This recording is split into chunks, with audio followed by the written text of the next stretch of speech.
When a government-linked page speaks on behalf of national interest, should we just accept it as truth? Or question who decides what's in our best interest? A new political flashpoint has emerged in Singapore's public discourse, and it's drawing sharp lines over who gets to shape our national conversation on foreign policy.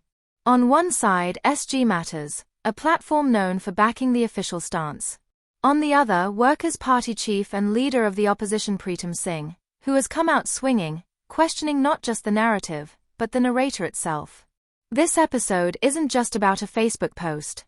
It's about how Singapore navigates global crises, particularly the ongoing humanitarian catastrophe in Gaza. And more importantly, it's about whether the government should tolerate diverse views from citizens on international issues. SG Matters recently posted a strong defense of Singapore's neutral foreign policy, arguing that avoiding symbolic gestures or statements is not weakness, but strategic realism. The post featured a quote from S. Rajaratnam, Singapore's founding foreign minister, saying, "We are not anti-anybody. We are simply pro-Singapore." Powerful? Yes.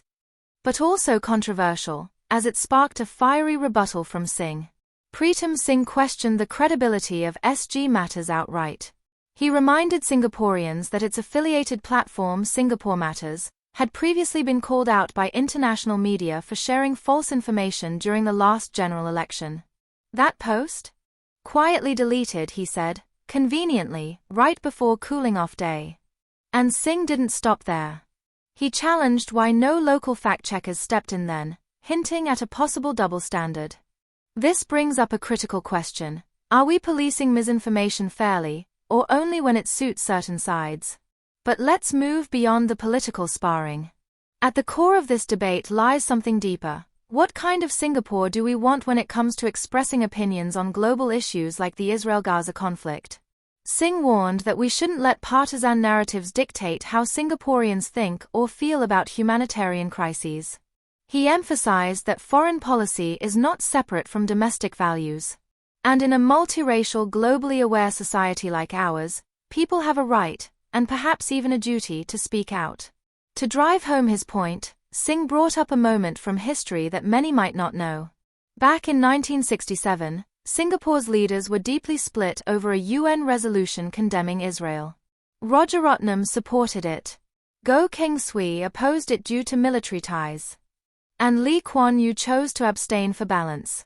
That's three foreign policy giants with three different views on the same issue. So why should ordinary Singaporeans today be expected to stay silent or simply agree with the state's position? Singh believes silence isn't strength, it's a weakness that can erode trust. He argued that public debate and disagreement, when done respectfully, actually strengthens national unity. He even said most Singaporeans will give the government the benefit of the doubt if it explains its stance transparently, and doesn't rely on mouthpieces to speak on its behalf.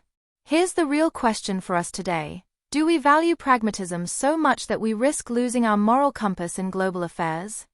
In an age of war, genocide, and humanitarian collapse, do we, as a people, stand back in silence, or do we stand up for what we believe is right? Let us know what you think. Should foreign policy be left only to experts, or should every Singaporean have a say when principles like justice, international law, and human rights are at stake?